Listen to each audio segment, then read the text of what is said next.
Hello, Sri and Nikhil. Would you like to have a lift? Oh, that would be great, sir. Very often. So you're going to the railway station. We're planning on going home. Hop in.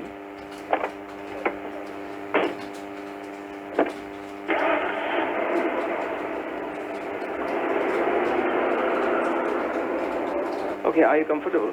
Very much, sir. We were actually waiting for an auto for so long, but none of them would stop by. That's unusual. Usually they are eager to pick passengers. Maybe it's because it's evening and it's a busy hour. Sreejitha, I think the last auto rickshaw driver we met was probably a Mammootty fan. Okay, I see what you noticed there. He was using the slang Mammootty used in Rajamanikyam, right? Yes. Well, that could be one possibility. Maybe he was a Mammootty fan, but more likely he was using a Trivandrum accent. Oh, that is true. Well, good that you use the word slang, because we often hear this word in the media. Everybody talks about the word slang. I think there is a serious issue that we need to address here. You talked about the way Mammootty talks in Rajamanikyam, which is Mammootty is imitating the Trivandrum accent. See, the word is accent, not slang. I will tell you what a slang means in a while. But let us look at what an accent is. We always talk about differences in language. One difference is regional differences. So if you take Malayalam, we have different regional differences in Malayalam. We call them dialects. We say that there's a Trivandrum dialect. Within Trivandrum, there are many sub-dialects. And dialects will have difference in vocabulary sometimes, grammar sometimes. Many differences can be there. But the difference in pronunciation is what we notice most. So the difference we talked about when we say that Mammootty has Trivandrum accent in Rajamanikyam and he has a Thrissur accent in, which movie was that? Pranjiyatan. Pranjiyatan and the same. So accent is the regional difference in pronunciation. We often use the word slang instead. Slang is something else. Okay, got it. So that is a pretty big mistake everybody makes, the confusion between a slang and an accent. Yeah, certainly. It's not only a mistake, it's an inexact expression, using slang instead of accent. For example, to make accent more clear, the different ways in which different parts of Kerala we hear the expression, Malayalam words for where they're going, would be like, Engada, Evadeka, Engada Pone, and in Trivandrum, like, Engoda Ponu, Evada Ponu. So you see the same thing, with slight differences, said in different ways. That is basically to do with accent. Then what would you mean by slang? Slang is totally different, but still it's interesting. We talked about Mammootty. For example, he talks about Thalle Kalippugal Thirnilla. So when you say that, this Thalle is a typical slang word, which normally in educated speech, in formal speech, we won't use that word. And everybody wouldn't use that word. And Kalippu also is again a slang word. But what makes the Mammootty talk different is not only the slang words that he uses, but the way he says it, tone in which he says it, is the accent. And these words themselves are slang. That's a good example to show the difference between slang and accent. So slang words are words that we use in our everyday speech informally. So for example, there are so many slang words for dying. In Malayalam, for example, what are the slang words people would use for dying? Vadiyai. Padamai. Yeah, Tatipoi. But in formal occasion, we would never use such words. You will say that Adeham Marichupoi. But all these Padamai, Vadiyai, Tatipoi, etc. are all slang words, which we use only in a small, limited group.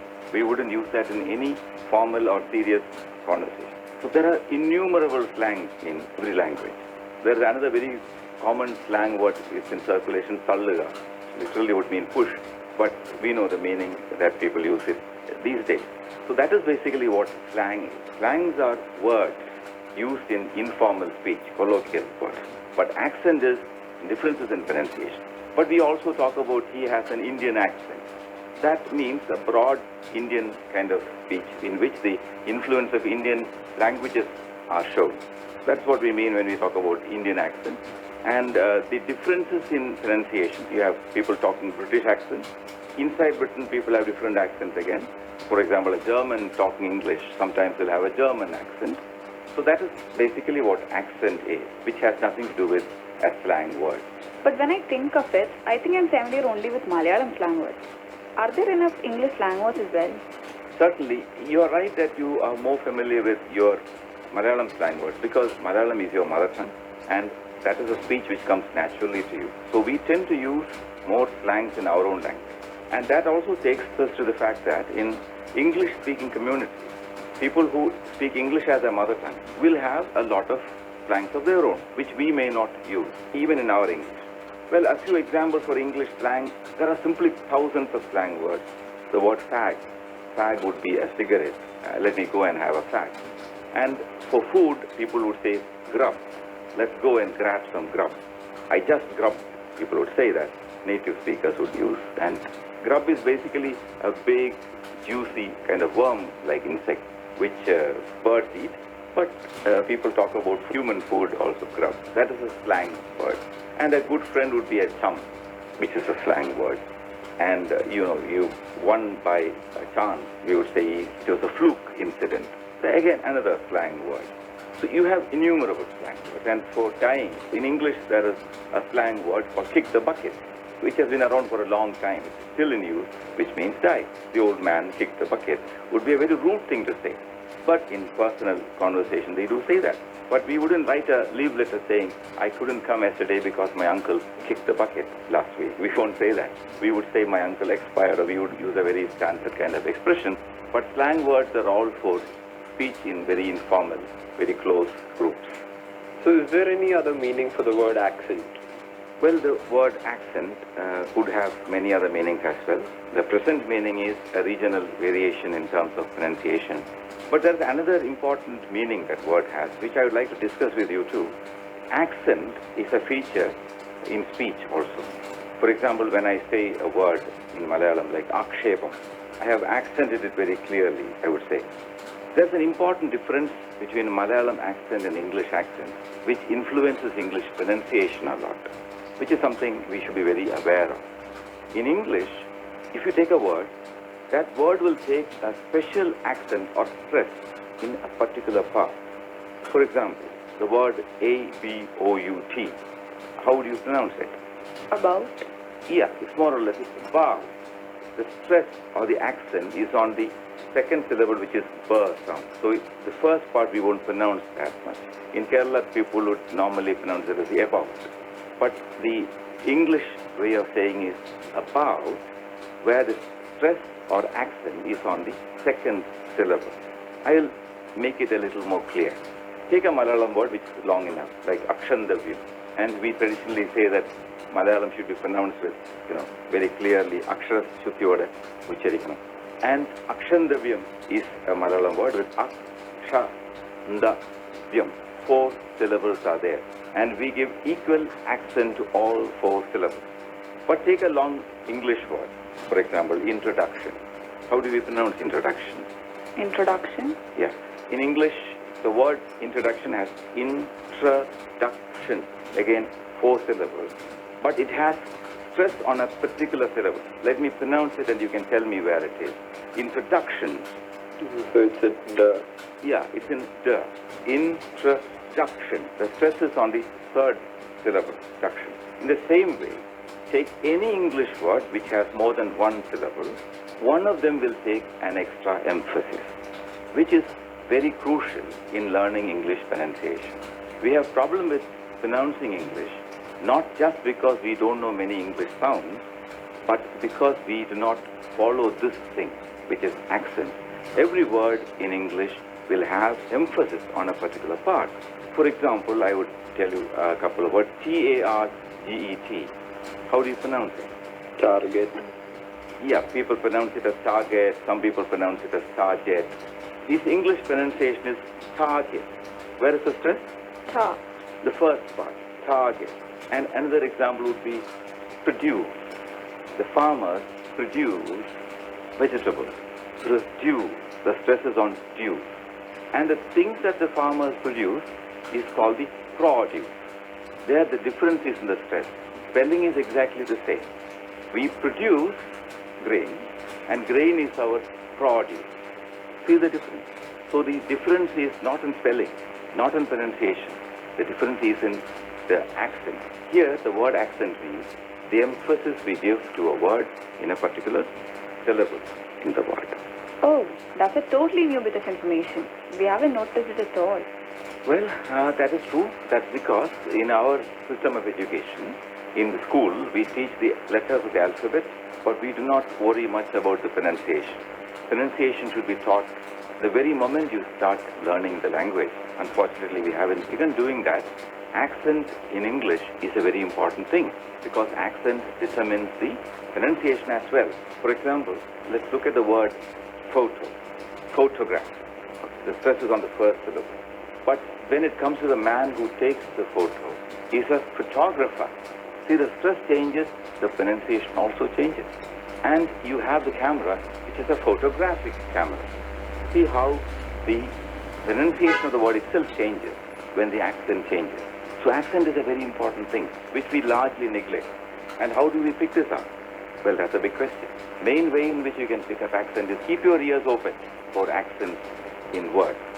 But accents do not stop with words. Look at the rear view mirror on your side. There's something written on it. Can you read it aloud? Objects in the mirror are closer than they appear. Well, right, that's true. You read that sentence correctly. The pronunciation is right. But the sentence stress you have followed, Nikhil, is more in the Malayalam line. It's perfectly okay, actually. I'm not saying that you have to change your way totally. But for your information, I would say that maybe following the English accent system, particularly in sentences, it would be read something like, objects in the mirror are closer than they appear. You will notice that I gave extra emphasis to a few words. Which are they? Objects, mirror, closer, appear. And as we discussed in one of our previous conversations, there are some words in English which are considered to be more important than the others. There are many grammatical words, articles, conjunctions, etc. For example, we pronounce object, which is a noun, mirror, another noun, closer, again. So, and appear, verb.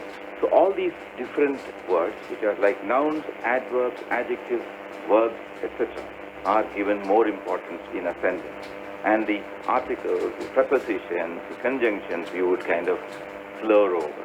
So in an individual word, we have word stress, and we put them into a sentence, we have sentence stress. These are two very important things in English language, which we generally do not bother to attend, which makes a big difference in our pronunciation, in our delivery of the English language. So more listening. Certainly, yeah. As we always say, the more you listen, the more accurate your accent, your pronunciation will become. Going home? Yes? See, I was trying to introduce another aspect. I did not say a full sentence. I just said going home in a particular way, and you responded yes. That's right. Is there any other way in which I can say that? Are you going home? Well, instead of I going home, I ask going home. And if you want to tell me that you're going home with only those two words, you would say going home. I could also say that going home or going home. So the way in which we say, this is not stress, this is the music in which you say things. It's called intonation. Also makes a lot of difference. The repeated example that often teachers use is about a boy going to see a girl and somebody asks him, how is the girl? The girl is beautiful. The girl is beautiful. Same sentence said in two different ways, where the first part he sounds very impressed. Second part he says, the girl is beautiful, but there is something I did not like. The girl is beautiful.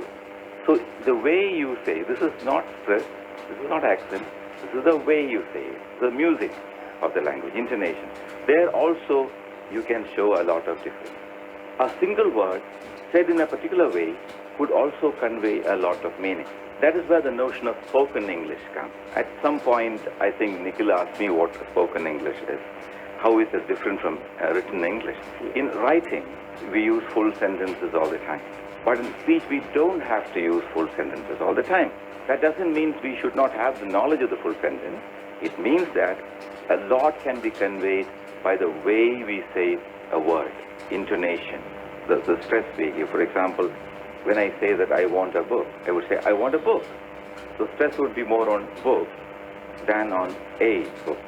But suppose I want to stress on the fact that I want only one book, I would say, I want a book. And if I want a specific book, I would say, I want the book we discussed yesterday. See? there are a lot of meaning conveyed in the way we stress, the way we intone our sentences. These are all aspects of spoken English. So when we talk about spoken English, there is grammar, there is all the other features that we keep in mind while writing and reading, but there are also several features which are unique to speech, and that is very, very important. In your career, when you go for job interviews, when you interact with people in job context, internationally or nationally, these aspects become very, very important.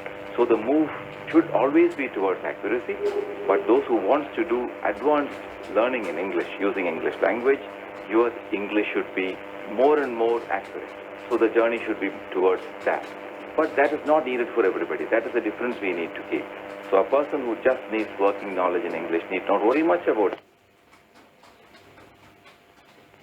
Or who want to involve with higher discussions using English language in higher aspects of science, neuroscience or in pocket science or whatever, you will need to sharpen your accent even more. That is where these aspects like accent, word stress, sentence stress, etc. come into play. Remember, slang is not accent, and your accent makes all the difference. Listen for good accent, make it neutral, and that will take you a long way. Well, here we are. Here's the railway station.